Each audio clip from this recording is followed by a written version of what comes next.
घरफोडीच्या गुन्ह्यात हस्तगत केलेले सोन्याचे दागिने आणि एक गाडी परस्पर हडप केली।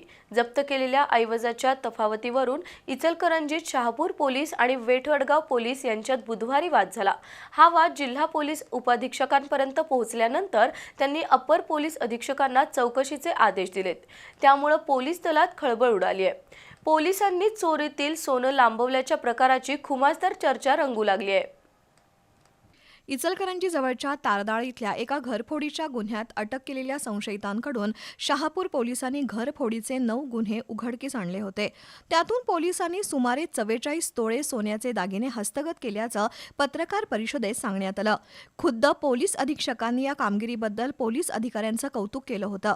त्यानंतर एका घरफोडीच्या तपासासाठी वडगाव पोलिसांनी त्याच आरोपींना ताब्यात घेतलं।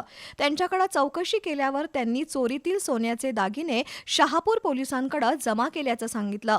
त्याची शहानिशा करताना वडगाव आणि शहापूर पोलिसांमध्ये मंगळवारी जोरदार वाद झाला। याबाबतची माहिती पोलीस अधीक्षक योगेश कुमार गुप्ता यांच्यापर्यंत गेली। त्यांनी या संपूर्ण प्रकाराचा आढावा घेऊन अहवाल देण्याचे आदेश अप्पर पोलीस अधीक्षक अण्णासाहेब जाधव यांना दिलेत। त्यानुसार जाधव यांनी इचलकरंजीसह सांगली, जयसिंगपूर परिसरातील 8 सोनारांना चौकशीसाठी बोलावून चोरीतील सोन्याचे दागिने आणि जमा केलेल्या मुद्देमालाबद्दलचा जबाब नोंदवून घेतला।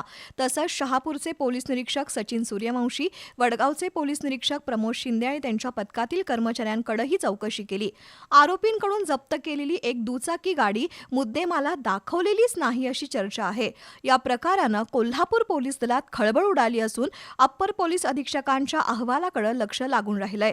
हस्तगत केलेला मुद्देमाल आणि जाहीर केलेला मुद्देमाल यामध्ये बऱ्याचदा तफावत असल्याची चर्चाही आता सुरू असून अशा प्रकारे वरच्यावर हात मारणाऱ्यांवर कठोर कारवाई करण्याची मागणी होत आहे।